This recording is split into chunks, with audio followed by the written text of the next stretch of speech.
Way back in 1966, the Americans put their stamp on the famous Le Mans, finishing first, second and third. And so did New Zealanders. The winning Ford GT40 was driven by Bruce McLaren and Chris Amon.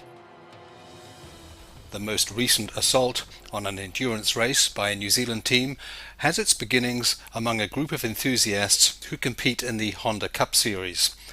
Team leader Alan Stewart drew together 5 fellow rivals who had formed a friendship over recent years.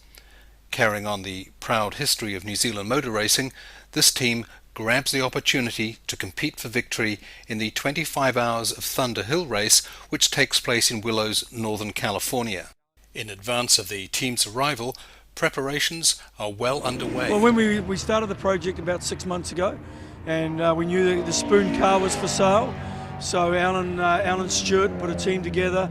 We bought the car, 3 of us bought the car, Alan, Stewart, Tim Pollard and myself. And then we went through the logistics of getting the car set up in LA through Jeff Owen. He set the car up, and we got all the people together. And then we sent Alan come up with Tim early about 2 months ago, checked the car out, did a test, did some work on it. Then before we come up, Alan and Noel Anderson, which is our chief mechanic in New Zealand, they come up and spent 200 hours setting the car up. Thunderhill grew from its beginnings as a brief 6-hour event into an endurance race which is one of the world's longest. But this endurance version, which now attracts an international field of more than 80 cars, came about through spur-of-the-moment circumstances. 25 Hours of Thunderhill owes its origins to drinking. Seriously. We had, in 2002, we had finished I think it was our 5th 12-hour, and we went to an awards banquet that we had in town, and we were just so bored with the 12-hour, so easy to do. I thought, well, it's time to make this a 24-hour, and then on my way up to the podium to announce it, actually after a couple of cocktails, I decided, what the hell, let's make it 25. I didn't even bother to ask the track, which I probably should have, but it was just kind of born on that spot. And so our first one was 2003. It's possible we can have a car or 2 drop out and crash. We're hoping they're going to stay in there.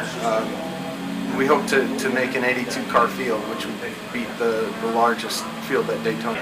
You know, I've seen a lot of teams put a lot of effort into, year after year, they put a lot of effort into performance, whereas I think they should be concentrating on keeping the car out on track, keeping the lap times consistent, not necessarily their fastest, saving their equipment and staying out of trouble, not crashing into someone and watch out for themselves so they don't get crashed out.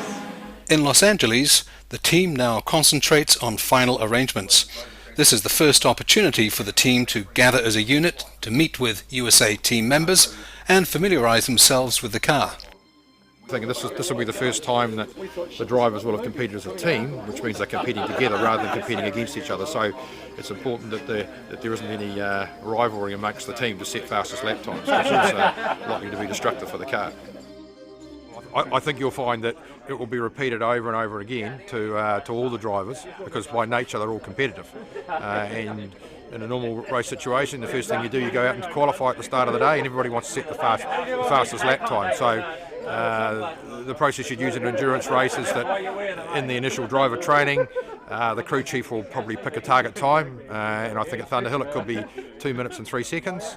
And the drivers are expected to try and achieve that time, but not to go under it. And if a driver can't achieve the time, it's more important he stays in his comfort zone, where he's driving within himself rather than having to push the car, because the rate of wear and the chance of damage escalates hugely just to squeeze an extra second a lap out of the car. The team prepares to load up for the 500-mile journey to the Thunderhill racetrack. Covering just about any contingency, they take a complete replacement engine and transmission together with key suspension components and several sets of wheels and tires. Truck driver Eugene is one of the Americans, mostly volunteers, who would provide expert support to the Kiwis over the entire 4 days at Thunderhill. The team heads from Los Angeles northwards to the racetrack situated in the rural town of Willows, just north of Sacramento. The organization is awesome. It's better than any other team I've ever worked with or helped out. The New Zealand team is one of the first to arrive at the racetrack. By early morning, there would be more than 75 teams converging on Thunderhill from across the USA and beyond. Yeah, we've already had a walk off the track, so we're pretty happy. Oh, really? Yeah. Oh. I'm the fastest. That's walking. But the thing is, if you do go off to some areas, there's some irrigation ditches, and those irrigation ditches, if you went through them at high speed, you flip your car. So you don't go off inside the track. Yeah, right. This is a highly developed race car. It was campaigned by Spoon Sports of Japan in 25 Hours of Thunderhill in 2009. Featuring several carbon fibre body panels, this car is deceptively quick. But it's just nice to be here and get the car out and start getting everything organised, so it's pretty great. Amid the ever-increasing impressive lineup of competitors, the Kiwis get themselves established. Jonathan Merris has volunteered as driver coach. He prepares the team for the daunting test of endurance that lies ahead. And, turn 1, we went over it yesterday. You want to apex it late, exit wide. Turn 2, you want to come about a car and a half from the right, and you're going to gradually come in this way. You should probably apex around here, and by this point, you're pretty much at wide open throttle, and you're opening up, and you're going to exit. You're going to track out wide here, and then you use a little of the curbing if you want. But you got to understand, when you're at wide open throttle, you're going to have to. It'll carry you wide. You're going to set up for turn 3, but you don't want to go wide here like we talked about. You want to go about a car length in this way. And then once you get to the first third of this turn, you're going to be hugging this turn all the way through. At the exit of 6, you're on it, wide open throttle, upshifting all the way through the gears. Turn 7 is no problem. It's basically just a little pop in the steering wheel to the left. Turn 8 is a tighter turn than turn 7. Hard on the brakes, late apex. Very important turn 14 to 15 because it sets you up for the longest straight on the track. Now in 14, you want to exit late, and at the exit, you'll see, just like here, it's marked off on the asphalt with just striped lines, but you can go over that, and it's a little rough. It's kind of like shaved asphalt, and they'll either have cones, like tall cones, or tires. You can go as far out to exit to set yourself for 15. Go as far out in apex 15 normally. Oh yeah, apex 15 normally, and track out here. Everyone's keen to get out on the track, but will the technical scrutineer approve the car for racing? So far it looks pretty good. The gaps back there are pretty typical for a fairly new build. NASA is very particular about that. He's happy. Now just a few final tweaks. I was invited to come here to help out. This is a long, hard race. It's one of the longest races in the world, and we have a great crew. And I mean, if I wanted to win with anybody, it'd be with all the people we're here with now. Well, gear changes just coming together, but she's understeering. Could almost do with a bit more. So do what we say. 6 down here, do that with probably all the way around. I mean, when you ease off, she'll bite up again, but that's. Now, you know I've changed the towing on the front wheels. It's only a nat Scott. I haven't told Richard we've done it. I don't think it'll make much difference. It won't feel it yet, but hopefully it'll give us a little bit better turning. What I've got to do is use your foot. Practice sessions run smoothly as Martin takes the wheel. Following his turn, it is Richard who heads out onto the track. Communicator Anthony stays in radio contact with Richard as he approaches the halfway point of the circuit at turn 7. Then radio contact is lost. There's been a serious incident at turn 7. Track marshals stop the race. Richard has crashed and there are fears for his safety.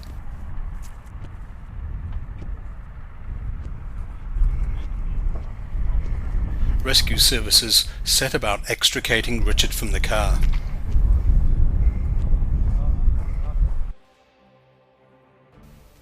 Teammates fear the worst as Richard is flown to hospital.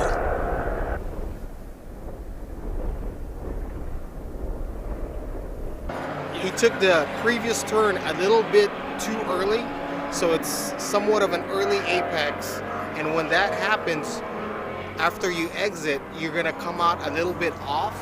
The team anxiously awaits news of Richard's condition. Drivers Alan and Martin rush to the hospital. Meanwhile, the wrecked car is impounded. This car is pretty bent up. I don't expect it to be recoverable. The chassis is pretty well racked. The whole roof structure is collapsed. Cage has been compromised in many locations.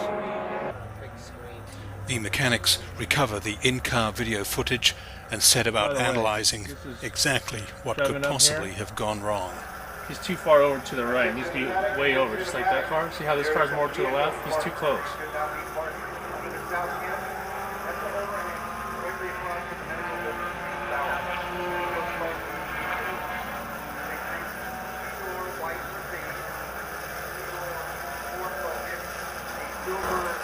Still maintain that gear shift with it right at the wrong time.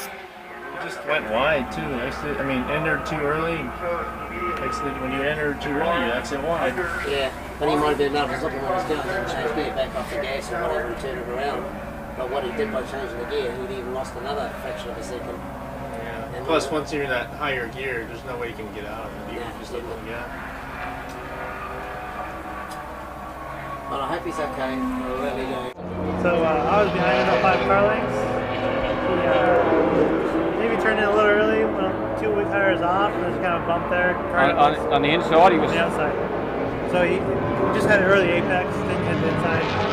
Exited a little wide and got into the dirt there. Kind of there is an upside. Richard's injuries are minor, and he returns to the track. What's particularly gutting for me is that I came here with a real intention of being conservative and fully professional in how I've driven. Looking at, I can't remember, but looking at the video, I haven't seen the video yet, but the guys tell me basically I made a mistake, got out too wide. On a normal track that would be punished with a spin. Here I spun and rolled the car 4 times.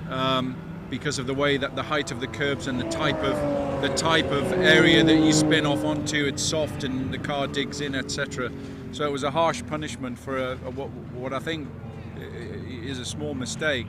But in general, I mean, the overwhelming emotion I've got is one of I was at the wheel when the car was wrecked, and that it's really let down the 4 of the drivers and the whole team, and not just 2 or 3 weeks of effort, but probably a year of planning, quite a lot of investment. They tell me they'll may be able to rebuild the car, which I really hope they can. I gained my awareness again when I was in the helicopter on the way to the hospital, which was an interesting experience because it's a beautiful car, and I'm just gutted. The enormity of what's happened hasn't quite sunk in yet. I mean, I'm glad I'm on 2 feet. I think I was lying in the helicopter, and my first thought was, are my hands and feet still there? My second thought was, my wife's going to be really pissed with me. And then my third thought was, I've let the guys down. And that's pretty much it in a nutshell, really. Those thoughts and emotions evolve, but that's pretty much how I felt straight off and how I feel now. Look, it's not a big. It's a big deal, but you're right. I forget. Martin said it, and Mauricio said it. We are a team, and we did a whole lot of work, and it just didn't quite work out. It's a bummer. Like Mauricio said, the fact is that before, when we entered into this, we decided that we were a team. Yep. And there'd be no finger pointing. No. It could have happened to anyone. It could have happened to anybody. And the problem is that whoever it does happen to points the finger at themselves enough to make it, you can't make a person feel worse than that. You can just imagine how Richard feels right now. I mean, he's probably kicking himself in the ass. He will be. Yeah. But in the end, nobody's upset at him. Everybody's disappointed at the fact that we didn't get to race. But being disappointed is a bit different than being upset at the person that that wrecked the vehicle. Absolute stupidity. Before, Richard is probably the one ideal guy to have in the team next year, because he knows exactly what we've been trying to impress on everyone since they got here. I want to. You know what I actually do want to do? I want to have a glass of wine, and I want to have a meal, and a few laughs, and I'm going to throw myself in the bed and cry. Cheers. Talked to each of the individual drivers, and they all had different views as to they hadn't achieved what they set out to do. But we were all aware that it could happen. You know, in a worst case scenario, we could have come here and the first lap we could have totaled the car. So I suppose we've got unfinished business, but there's obviously an expense to repair the car, get it back, and we haven't assessed the damage yet. So we need to get the car, strip it down, find out whether the chassis is repairable or whether we need to rebuild into a new, and that's going to come down to the dollars and time. But it seems there's a general feeling that everybody wants to be involved in have another go. And we've made a lot of good contacts up here again this year. Had a lot of offers of help, which will assist us probably to get back here, and for a few less dollars. And so probably I'd say within a month we'll have a fair assessment. Once the car gets landed in New Zealand, we'll have an assessment of the costs. We've got to check the availability of parts, which will probably have to come out of Japan, and then we'll look at how we're going to put the car back together. But so the car will be going back together again. Richard's obviously extremely disappointed and isn't that confident about driving, as most drivers are if they've had a big off. But I think the team will probably stay together in the form that it's in, and hopefully we'll be back again next year with the same car and a little bit more experience to have another go. And for me, it'll be the third time, and hopefully third time lucky. And everyone's here to help everybody out, as the guys have found. People up here are really friendly, really helpful, genuinely concerned. I mean, the amount of people that came and saw us to check that Richard was okay, offers of drives in their car, couldn't have been more helpful. So I think it's all part of it. I think everybody who's involved in sort of a sport gets that feel. And for me, I've always thought, well, I can still drive, reasonably competitive, I'll drive, and sometime in the future I'll have to accept that I'm getting too old for it, and I'll probably fall back into an administrative role or engineering role. But at the moment, I'm still interested in driving and still keen on being involved in the car preparation. So I'll be putting my effort into getting back up here again next year. The enterprise and efforts of these New Zealanders did not go unnoticed. Thunderhill Raceway Park in Willows, California. My name is John Lindsay with the National Autosport Association. I'm here with Trevor Strong from the New Zealand team that came up looking to get here after a huge journey from home, but unfortunately it didn't end well. Trevor, tell me what happened. Oh, well, we were practicing on the second day. I just got out of the car felt really well, and one of our guys just made a driving error, and unfortunately that's motor racing. We thought we'd end up with just a few dents in the car to take it home, not a complete wreck. But we'll go home, regroup, and have another focus, because it's like climbing a mountain. You don't give up the first time, you come back and do it again. That's great. So you're telling us there's some unfinished business to be taken care of in 2012. Yeah, one of my ambitions is basically to drive for an hour in the day in a race car and drive for an hour in the night in the race car. And now I want to do it here. 2 or 3 sessions I got into the track quite quickly. We had Jonathan Merris was our track buddy, guy that taught us what was going on, and we all got quite used to the track quite quickly. So hey, it's a great track, a lot of fun. How does Thunderhill compare to some of the other tracks you've raced at around the world? This is the first time I've been out in New Zealand, and we don't have the hills like you have here. So first time was a bit daunting, but after a couple of times around, you knew where to put the car, and you just let it happen. And no, it was great. It was a beautiful track, a lot of fun. Quite technical, but once you got into the driving mode and you understood the technicalities of the track, no, it was great. We will look forward to welcoming Trevor and his team back for the 25 Hours of Thunderhill presented by the National Autosport Association in 2012. But the last thing I'd like to say, the NASA people, the people we've met up here, for New Zealand point of view, has been fantastic. You guys have been so friendly, you've made us so welcome, everybody's been concerned about the driver, everyone's concerned and feels sorry for us, and they've come in and it's come from the heart, they mean it. which for us has been fantastic. So we appreciate everything and thank you very much for all your hospitality. It's been great. Absolutely, and it's an honor for us to have you here. Thank you very much. We look forward to next year and a better result. Yeah, we do too. Thanks very much. Right, well, and my comment would be we had a lot of aspirations and we put a lot of effort in, and it's been kind of character building, but it didn't go the way that we wanted it to. And from my perspective, I'm certainly not happy. But having said all that, that's the way of life goes. We've got the opportunity to come back next year if we so desire, and at the moment, that's really what I'd like to do. And on the positive side, Richard could have been hurt and could be still in hospital. And to be frank, that didn't happen, so that's kind of good. And we can do it again. It's only a car. But it was disappointing, and we had such hopes. And quite frankly, you better come back next year because it's unfinished business. And I personally don't want to leave it alone. I want to have a go. So here's the next year. And I don't know what the rest of the guys think, I don't know what they've said, but quite frankly, they're a good bunch of guys and it's just unfortunate. And these things happen and you move on. We'll fix the car over the next 4 or 5 months and we'll get our act together and we'll ship the container probably this time up to Sacramento rather than it happened to be based in LA. So and the good group of guys and support crew that were with us, they've been great and they seem to indicate that at the moment that they'd love to join us again.